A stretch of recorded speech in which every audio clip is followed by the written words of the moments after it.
Abelardo e Heloísa. As citações mais poderosas sobre o amor proibido. Neste vídeo vamos não só apresentar as citações de Abelardo e Heloísa sobre o tema em epígrafe, como também fazer alguns comentários sobre as mesmas. Comecemos por introduzir a primeira citação.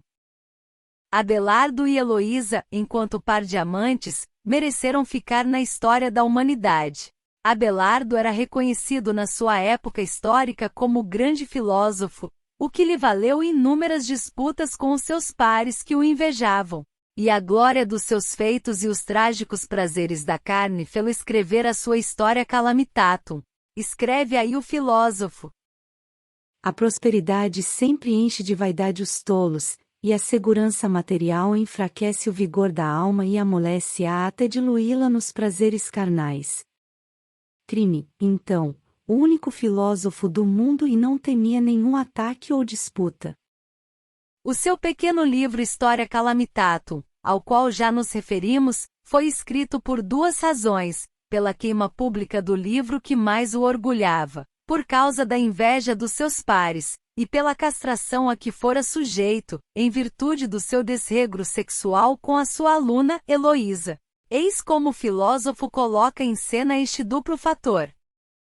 Encontrava-me possuído pelo espírito do orgulho e da luxúria. Embora contra minha vontade, Deus soube dar-me o remédio para ambas as enfermidades. Curou a minha luxúria privando-me dos meios que me permitiam satisfazê-la e tirou-me o orgulho, que a ciência das letras fez nascer em mim, humilhando-me através da queima pública do meu livro, precisamente aquele de que mais me envaidecia.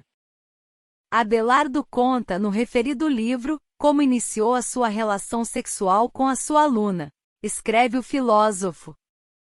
Ardendo de amor por esta jovem, procurei a ocasião para estreitar os laços com ela, de modo a melhor poder penetrar na sua intimidade cotidiana e fazê-la ceder, sem esforço, aos meus desejos. O intento sexual de Abelardo foi tão bem sucedido que, olhando retrospectivamente para o passado, não hesitou em comentar, fixando seu olhar no tio de Heloísa, encarregado de educá-la. A ingenuidade dele espantava-me. Estava pasmado, confiar, assim, uma terna ovelha a um lobo esfomeado. E se existissem dúvidas relativamente ao amor que ambos sentiam, Abelardo dissipa-as ao afirmar: que poderei acrescentar? Reunidos sob o mesmo teto, logo fomos sob o mesmo coração. Não há dúvidas relativamente à intensidade do desejo sexual sentido por Abelardo, já que ante a desjunção, livros ou amor sexual, se inclinava fortemente para o segundo termo. Não nos esqueçamos que era filósofo e que ficou conhecido na história da filosofia pela solução que deu ao problema dos universais. Escreve o filósofo. As minhas mãos voltavam-se com mais frequência para os seus seios do que para os livros. É interessante, ainda que nada recomendável no nosso tempo, a forma como Abelardo dissimulava o seu amor por Heloísa. E para que não recaísse sobre nós a menor desconfiança, o amor levava-me, por vezes, a bater-lhe. O amor, não a cólera, a ternura, não o ódio, e a doçura desses golpes era o mais suave dos bálsamos. Que mais posso dizer? Abelardo escreve também sobre a forma como a sua desorientação sexual veio a público. Eis o que nos diz. Não nos esqueçamos que Abelardo era filósofo e teólogo no século XII. É difícil imaginar a tristeza sentida pelos meus estudantes, os seus gemidos e o seu pranto quando tiveram conhecimento das preocupações que me afligiam, ou melhor, da desordem do meu espírito. Se é interessante a forma como Abelardo se refere aos seus alunos, mais interessante é ainda a forma como se refere a si e a sua amada. Abelardo e Heloísa sofriam não por si mesmos, mas pela sorte de quem amavam. Com que desespero partilhei o tormento de Heloísa. Com que amargura suportou ela minha desonra. Cada um de nós lamentava, não a sua própria sorte, não o seu próprio infortúnio, mas sim o destino do outro. O desenlace da história de ambos aparece aparentemente pelas mãos de Heloísa. Ambos decidem a vida monástica para fugir às tribulações da carne. Eis o que escreve Abelardo. Ela rejeitava a ideia de uma tal união na qual via a minha desonra e uma carga inútil. E punha diante de meus olhos a infâmia e as dificuldades do estado conjugal que o apóstolo nos exorta a evitar quando diz: sois livre de afeição feminina? Não procurai mulher. E se a houveres tomado, não pecastes, e se a virgem se houver casado, também não terá pecado. No entanto, ambos estarão sujeitos às tribulações da carne. E acrescenta: quero-vos sem inquietude. Mas por que é que decidem pela vida monástica? Talvez a resposta esteja presente no próximo fragmento da sua história Calamitatum. Enquanto dormia num quarto secreto da minha residência, um criado meu que havia sido comprado com muito ouro, introduziu-os nos meus aposentos e aí perpetuaram a mais cruel e vergonhosa vingança que pode existir, da qual o mundo, estupefato, tomou conhecimento. Amputaram-me as partes do corpo com as quais eu havia cometido o delito de que se queixavam. E, isto feito, fugiram. Mas 2 deles foram presos e condenados, perderam a vista e foram castrados. Se a castração a que fora sujeito é um ato ignominioso por parte de quem a idealizou, o tio de Heloísa, a compreensão da mesma quanto ao significado, por parte de Abelardo ditou o fim da história. Vejamos o que nos diz. O julgamento de Deus tinha se abatido sobre mim, precisamente sobre a parte do meu corpo que o havia ofendido. Depois de atribuir o desenlace da história à vontade divina, considera que o ter caído nas tentações da carne o torna uma pessoa não grata e por isso, inservível para fins públicos, apresentando-se-lhe o caminho do monastério como única opção. A história da minha infâmia espalhar-se-ia por todo o mundo. E pensava, agora, para onde iria? Com que cara apareceria perante o público, uma vez que todos me apontariam com o dedo e falariam mal de mim? Não seria mais do que um monstruoso espetáculo para o mundo. A mão do Senhor abatera-se sobre mim, bem o sabia, para que eu pudesse afastar-me das seduções da carne e da vida tumultuosa do século e dedicar-me com total liberdade ao estudo das letras. E é dentro do monastério que tem lugar as famosas cartas que se dirigiram entre ambos.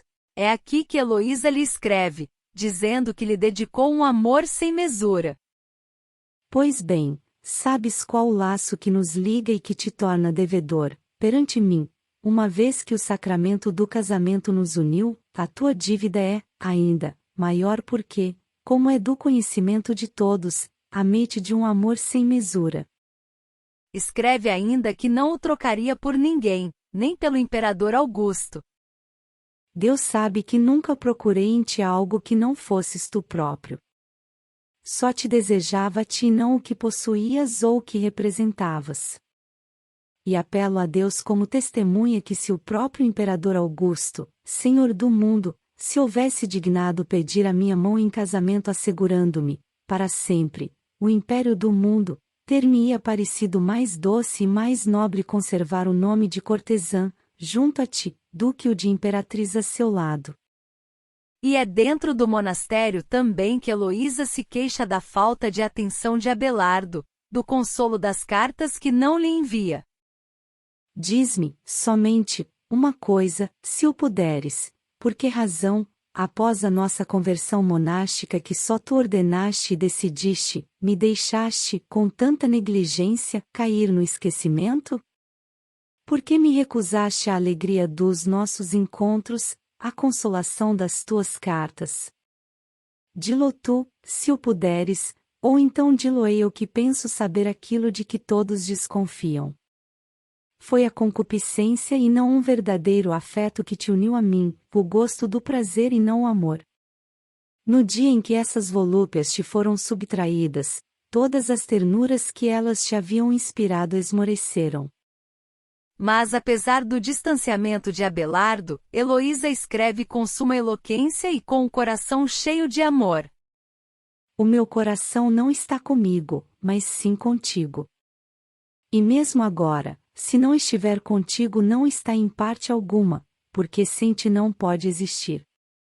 Quando contigo gozava as volúpias da carne, foram muitos os que se interrogaram se eu agia por amor, ou por simples concupiscência, mas hoje, o desfecho dessa aventura demonstra claramente quais foram, no seu começo, as minhas intenções. É que, para obedecer à tua vontade, abandonei todos os prazeres. Nada quis para mim, senão ser inteiramente tua. Meu único. Não queria terminar este vídeo sem fazer uma referência a 2 fragmentos de 2 cartas que Abelardo e Heloísa trocaram, já que ambos fazem referência à forma como viam o sexo. Escreve Heloísa, numa postura quase idêntica à da mulher moderna. Os prazeres do amor que juntos gozamos têm, para mim, uma tal doçura que não me é possível detestá-los, nem mesmo afastá-los da minha memória. Para onde quer que me volte, eles surgem a meus olhos despertando o meu desejo, não me poupando nem quando durmo. Durante as solenidades da missa, momento em que as orações devem ser mais puras, imagens obscenas atormentam a minha pobre alma e tomam conta dela, ocupando-a mais do que as orações. Longe de chorar pelas faltas que cometi, suspiro pelas que não posso cometer. A resposta de Abelardo, pelo contrário, presa ao catolicismo tradicional, representa o ideal do homem medieval. Eis o que escreve. Bem sabes a que torpezas a minha desregrada concupiscência levou os nossos corpos. Nem o pudor, nem o respeito por Deus me arrancavam, mesmo durante a Semana Santa ou em dias de solenidades religiosas, por mais importantes que fossem, do lamaçal onde havia mergulhado. Tu recusavas, tu resistias com todas as tuas forças e tentavas persuadir-me a não agir de tal modo. Mas eu, aproveitando a fraqueza do teu sexo, através de ameaças e golpes, forçava, constantemente, o teu consentimento. O meu desejo por ti era de tal forma ardente que esses obscenos e miseráveis prazeres, nem ouso, hoje, nomeá-los, estavam acima de Deus e de mim próprio. E como se o que acabou de escrever não bastasse, acrescenta. A graça divina mais me purificou do que mutilou, privando-me de um membro tão vil que a vergonha associada à sua função valeu-lhe a denominação de partes vergonhosas, de tal modo que ninguém ousa designá-lo pelo seu próprio nome. E que fez ela senão afastar de mim a impureza do vício, para poder preservar a minha inocência espiritual. E quanto a Abelardo e a Heloísa é tudo por hoje. Obrigado e um abraço a todos.